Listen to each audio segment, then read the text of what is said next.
I'm sure everybody's got a story on how they first started taking steroids. And this is mine.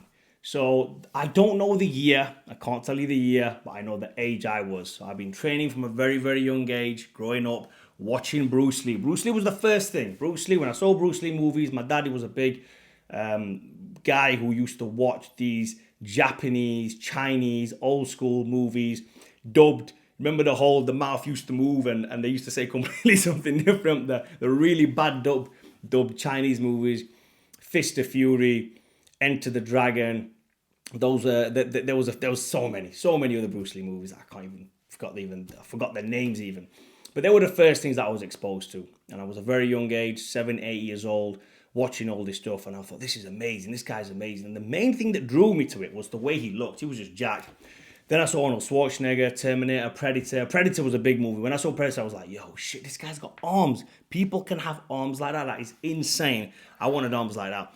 Obviously, wrestling as well. Hulk Hogan, Ultimate Warrior, Rick Rude. Rick Rude for me was one of the best things to see. That was what really got me into training. When I saw Rick Rude and he used to come out and he used to take his robe off. The girls used to take his robe off and he did the little dance. And it was just like, this guy, I looked at the physique and I thought, wow, guys can look like that. You can have a physique like that. Is unbelievable. And then what happened was I started training in the gyms. I was at college watching wrestling. Wasn't into bodybuilding at all. Didn't even know any bodybuilders. You couldn't even tell me that there was a thing where people wear a thong, jump on stage, pose, and people make a note and say, yo, but you've got a better physique than this guy. I didn't have a clue what any of this was. So one day I went down to my local newsagents and I seen Triple H.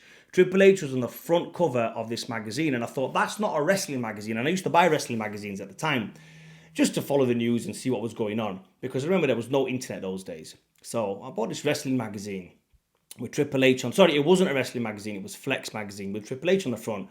I opened it, I looked at Triple H, and he had his workout in there, and I was just following his workout really. But as I started scanning through the pages, I was like, what the hell are these guys? These guys are massive. Seeing Kevin Levrone, and I was like, right, I want to be a bodybuilder. This guy's amazing. Tried all the way till I was 22. So now we fast forward. I'm 22, 23 years old. I have got a good physique at this age. For my size, I mean, even since I was 16, 17, I had a very good physique. I was doing 500,000 press-ups every single day. Yes, every single day I was doing these press-ups. I had a weights set at my house, everything. Sit-up, benched, a lot. I was out running. I was just overtraining every single day, eating chocolates and crisps and chips. That's all we were doing. No one knew anything about nutrition. I certainly didn't know anything about nutrition at the time. So now I was training at the local gym, and I'm going to say this. It was my cousin actually who came to me first and says, what do you reckon we should try this thing? And he's a bit older than me. And I was like, yeah, what is this? And I don't know whether he'd taken it in the past or not. I'm not too sure. I was like, go on then, let's get me on some as well. They were, as we now know, the oxymethlones, NAT 50s. But these were the British Dragon ones, 50 milligram. And he was like, right, this is how much it is. We've just bought a course. I think we shared a tub for the first time. So it was a green tub with a silver lid on top. If you guys are familiar with that, you'll know exactly what I'm talking about. So I took these tablets home, and I remember us opening the tub. I think the tub had 100 tablets in, and a few of us bought it. We all chipped in to buy it, and we all had 30 tablets in total. I think that's what it was, and we were just taking half a day. So the first day came, and I was like, okay, shit, this is it. I'm going to start a steroid cycle. So I was in good shape. I'm trying to get the pictures up. In fact, if you go on my Instagram, you'll be able to see some old pictures of me. I was in very good shape. You'll be surprised. I was pretty decent. Took half a tablet for about a week. Nothing happened. Now my strength at the time, bench, by the way, is my weakest lift. I could deadlift 260 at this point, no problem. Bench was my weakest lift. So bench, I was benching 7-8 reps on 100 kilo. Not a lot compared to my deadlift and my squat. I was squatting about 180 for reps at this point. In fact, no. Yeah, 180, 200 for reps. 4 reps, not just 1 or 2 reps. 4 reps, I was doing it. I've even got videos to prove it. So 22, 23, at that age. And took the tablets for a week. Didn't really feel much. Then one day came to do benching after about 10 days of taking half a tablet of oxymethylone a day. Put the 100 kilo on, unracked it, and I kid you not, it felt like there was nothing in my hand. And I just kept going. 7, 8, 9, 10, 11, 12. I got 13 reps on 100 kilo. I was like, holy fuck. Because them days it was like, I want to get 100 kilo for 10 reps. I got 13 reps. I surpassed it I beat my best by about 3. Sorry, I beat my best by 6, but I surpassed 10 by another 3. So I was like, holy shit, something's going on here. So at that point, as you have gathered, my nutrition was very, very poor. And I'm naturally a skinny guy, so the oxys provided me with a lot of strength. That's what they're there for anyway. So then obviously I thought, okay, this is what it is. Now, I immediately thought, right, something's happening here. This is working.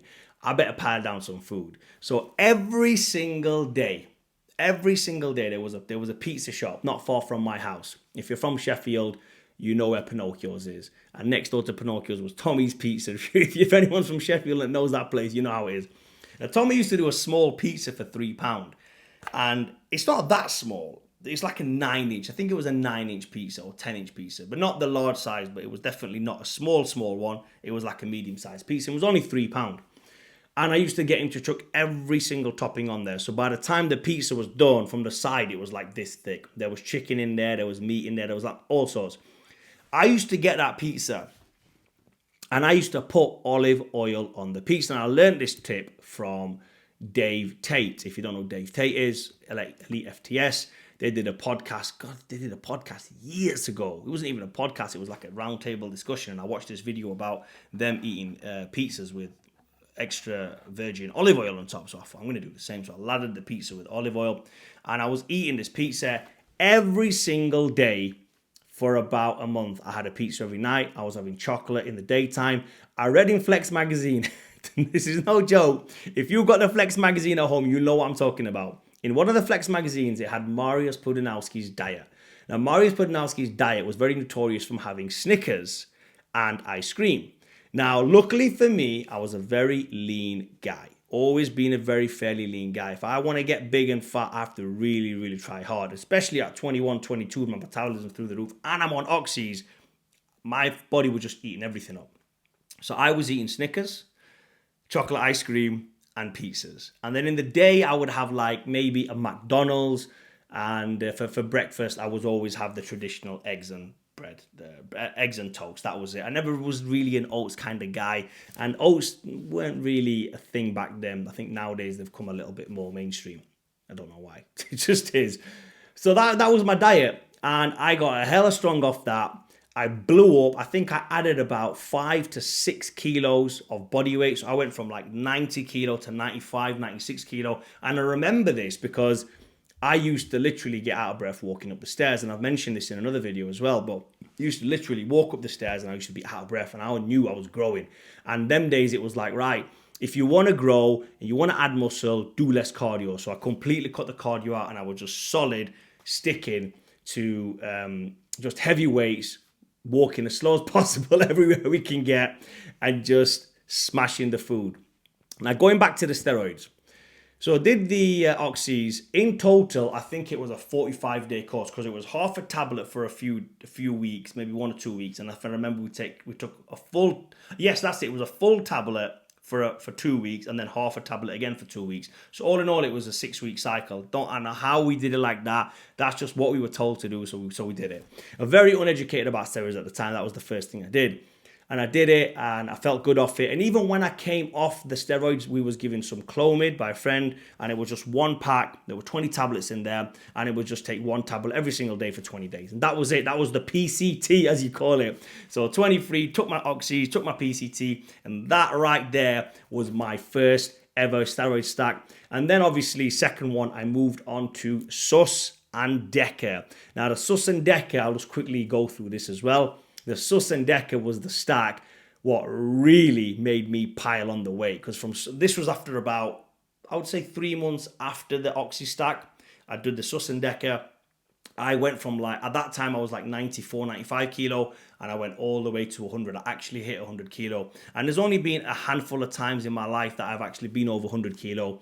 I think when I was powerlifting at one point, I blew up to like 102, only for like a month. And then my body just does not like to be over 100 kilo. 96, 97, it can handle a bit big, a bit thick. Like right now I'm 94, 95-ish, but I'm a little bit heavy at the minute. But when I'm lean and nice and ripped, 92, 91, 92 is perfect for me. I feel good off it. I can get away with eating really, really minimal food as well.